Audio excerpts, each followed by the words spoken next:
What kind of influence makes a person not just obey, but kill for someone who never even held a weapon? What kind of power convinces ordinary people to surrender their will so completely that they no longer question what is right or what is real? Charles Manson didn't step into those houses. He didn't tie the victims down. He didn't drive the knife. He didn't pull the trigger. And yet, every scream, every wound, every drop of blood was his. His words, his vision, his control. Manson didn't need violence in his own hands. He planted it in the minds of others, not through force, but through transformation. A transformation of identity, of morality, of truth. Have you ever wondered what truly drives a mind like that? Stay with me, because what we're about to explore goes far deeper than the crimes themselves. This isn't just the story of a cult. It's the dissection of psychological control, the quiet machinery of influence, and the terrifying ease with which a voice can become a command inside someone else's head. So let's begin, not by asking how Manson killed, but how he made others want to. And to understand that, we start with his presence, a presence that never touched a weapon, but made others kill without hesitation. Have you ever recognized fragments of these patterns in people around you? A subtle need for control, a way of speaking that leaves no room for disagreement, or a presence that seems heavier than it should be. Share your perception. Your voice matters here, because this is not just about understanding the past. It's about recognizing the shadows that still move among us. And if you're not already part of this space, take a moment to check if you're subscribed to Criminal Psychology Unmasked. This channel was created to question, not glorify, to explore, not excuse, and to keep the mystery of the human mind alive and exposed. Now, let's go deeper. Manson didn't create killers by accident. He did it through design, and it started long before any blood was shed. He built a world where his voice was the only truth, where contradiction meant betrayal, and questioning was a form of disobedience. It wasn't hypnosis. It was gradual erosion, the slow, deliberate breakdown of identity. He used isolation, repetition, emotional starvation, and in that psychological vacuum, he rewrote the rules. Coming up, we'll look closely at how that environment was crafted, and how manipulation, when wrapped in love and prophecy, becomes something far more dangerous than fear alone. Now, let's go even deeper into this psychological experiment disguised as a family. The Manson family was not built on shared beliefs. It was built on the systematic dismantling of identity. Each follower entered with a name, a past, a sense of self. But once inside the fold, those were erased. Names were changed. Personal histories were dismissed. Manson often said, "No sense makes sense," a phrase that wasn't just cryptic, it was conditioning. By stripping meaning from reality, he redefined truth itself. The world outside was a lie. Only within his circle could one find clarity, or so they were led to believe. Inside Spahn Ranch, isolation wasn't physical, it was psychological. Contact with outsiders diminished. Sleep was irregular. Drugs, particularly LSD, were used in rituals that blurred perception and lowered defenses. After these sessions, Manson would deliver sermons, half prophecy, half manipulation, embedding new moral codes that slowly replaced personal judgment. Survivors later described the moment they began to feel his thoughts before he spoke them. That wasn't devotion, that was full psychological absorption. During the trial, former member Leslie Van Houten described it simply, "I felt I had no choice. He was the only thing I trusted." That sentence reveals the transformation. This wasn't loyalty, it was dependency, emotional, mental, spiritual. And the more each member gave up their autonomy, the more Manson filled that space with himself. He didn't lead by force. He became the voice inside them, the one that whispered who to follow, and eventually, who to kill. The complexity of this mind doesn't end here. What appeared to be a community of seekers was in truth a carefully engineered collapse of the individual, masked as belonging. If this analysis sparked something inside you, leave in the comments. There's always a hidden layer, but there's another hidden layer we need to uncover, one that speaks not through action, but through suggestion. Manson's control wasn't imposed by shouting commands or making threats. It was embedded in language, twisted, poetic, cryptic, designed to bypass resistance and sink directly into the unconscious. His words weren't instructions, they were revelations. To his followers, they felt divine. In testimony, Susan Atkins recalled how Manson would say, "Death is beautiful, it doesn't hurt, it just is." Phrases like these redefined fear. They transformed the finality of death into a spiritual passage, something pure, something even necessary. By reframing death as transcendence, Manson loosened the psychological anchors that hold most people back from violence. He didn't need to say, "kill." He only needed to say, "Now is the time for helter-skelter," a phrase loaded with coded meaning, already internalized. Paul Watkins, a former member who eventually broke away, described the chilling shift in group mentality. He never said the words, but we all knew what he meant. That's the essence of psychological command without command, when obedience doesn't feel like submission, but like awakening. And perhaps most disturbing is that this form of manipulation wasn't about chaos. It was deliberate architecture. Every word served a purpose: to dismantle logic, to redefine morality, to implant a new system where killing could feel like enlightenment. The language of Charles Manson wasn't the voice of madness. It was the quiet soundtrack of a carefully constructed mental trap, one where destruction felt like destiny and silence was never really silence, but agreement. Now, as we peel back the next layer, we'll look at how belief became weapon, and how delusion, when shared, can feel like truth. The complexity of this mind doesn't end with words. It deepens with the narrative Manson used to bind everything together, a prophecy he called helter-skelter.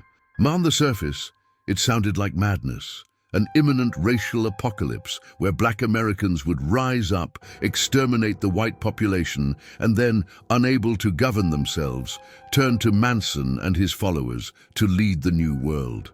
But whether Manson truly believed this vision or not is less important than how he used it, because behind the delusion was strategy, a psychological mechanism that served a purpose. Helter-skelter wasn't just a prediction, it was pressure. It created a constant sense of urgency. It redefined every action as necessary, every decision as part of a greater mission. In court, Prosecutor Vincent Bugliosi argued that Manson manipulated his followers into murder to ignite the very war he had predicted. The Tate LaBianca killings were not random. They were symbolic triggers meant to frame Black Americans, accelerate racial tensions, and fulfill the prophecy, all while masking Manson's own hand. During testimony, Tex Watson admitted, "We were going to do what Charlie said, start helter-skelter." That phrase alone reveals the shift in perception. Murder wasn't an act of violence. It became a step in a divine plan, a twisted salvation narrative where brutality equaled awakening. By placing his followers inside this illusion, Manson reshaped their moral framework. He made destruction feel like destiny and positioned himself as the only one who could interpret the chaos. In doing so, he fused fear with faith, and ensured that questioning him felt like betraying the future. Now, as we move further, we must confront how this fusion of delusion and design blurred every line between belief and responsibility. Because in Manson's world, imagined war was no longer fiction, it was purpose. Now we arrive at the most disturbing revelation of all. Not just what was done, but how easily it was done. The Tate LaBianca murders shocked the world with their brutality. But beneath the blood, there was something colder. the almost mechanical way they were carried out. Charles Tex Watson, along with Susan Atkins, Patricia Krenwinkel, and Leslie Van Houten, did not see themselves as individuals making decisions.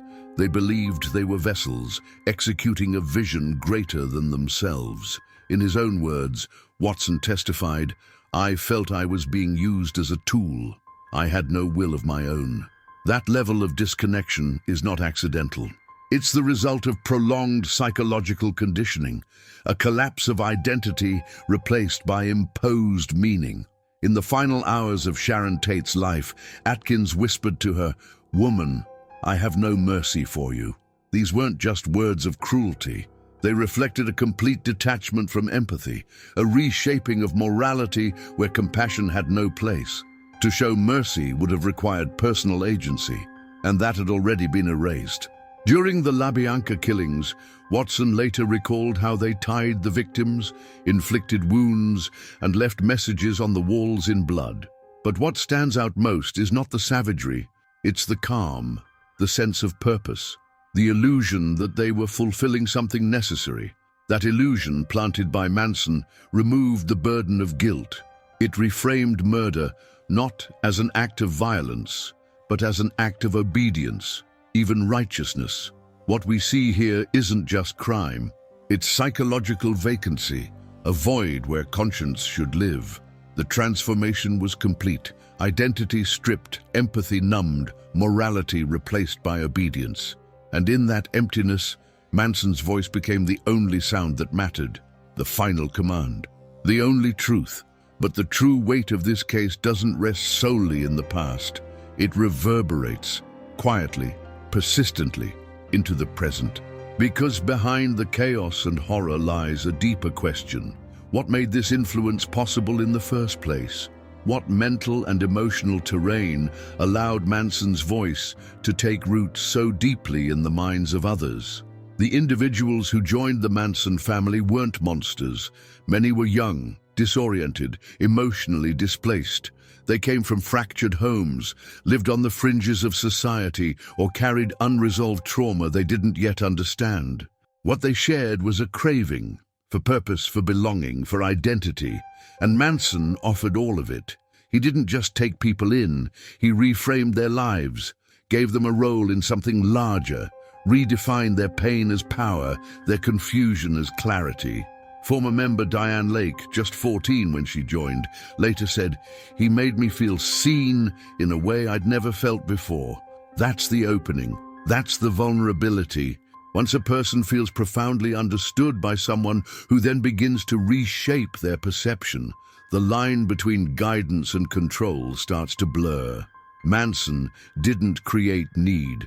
He exploited it. He read emotional fractures like a map. Then, step by step, he filled the cracks with himself, his language, his meaning, his war. And in doing so, he transformed personal longing into collective delusion. This is not just a cult story, it's a psychological blueprint, a case study in how identity can be rewritten when someone is desperate enough to matter and trusting enough to follow. The truth hidden in this journey is not about one man. It's about the spaces in all of us, the ones that, under the right pressure, might open just wide enough to let someone like him in. And now we come face to face with the final image, the one that lingers long after the courtroom, the headlines, the horror. Charles Manson, sitting calmly, eyes fixed, that half-smile carved across his face. Not anxious, not regretful, just still.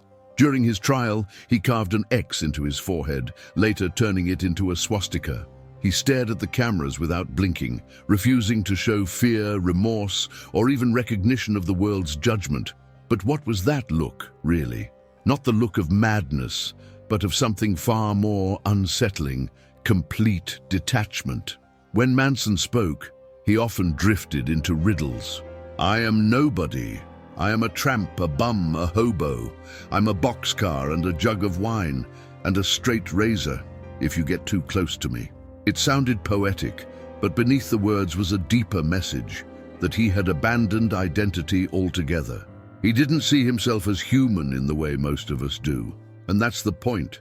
What made him so dangerous was not an overwhelming presence, but a hollow one. The absence of empathy, the absence of doubt, the absence of any internal compass beyond control. He turned chaos into doctrine. He built structure from fragmentation, and in doing so, he demonstrated how power can emerge not from strength, but from psychological emptiness. That void, that refusal to blink, is not just a personal trait. It is the warning, because when someone has nothing left inside to lose, their influence becomes unchecked, unanchored. What we're left with is not a myth, not a legend, not even a symbol, just a man whose greatest weapon wasn't what he did, but what he made others believe they had to do. That is the true abyss. Have you ever recognized fragments of these patterns in ordinary people? Share your perception. Your voice matters here. If this journey through the psychological abyss of Charles Manson stirred something in you, if you believe in peeling back the layers rather than stopping at the surface, I invite you to subscribe to Criminal Psychology Unmasked. This space exists for those who are not satisfied with simple answers, but seek to understand the unseen architecture behind human behavior. And if this reflection resonated with you right below, there's always a deeper origin.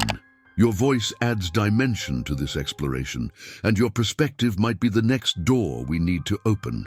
If you value serious, introspective analysis over spectacle, a like is a quiet way to help us keep asking the difficult questions, and to bring this kind of conversation to more minds willing to listen. But even the darkest patterns we observe today didn't emerge by chance. Every distorted thought, every fractured emotion has roots that stretch deep into the past. In the next episode, we'll step back into the early chapters of this story to uncover how this mind was shaped, layer by layer. I'll be waiting for you there.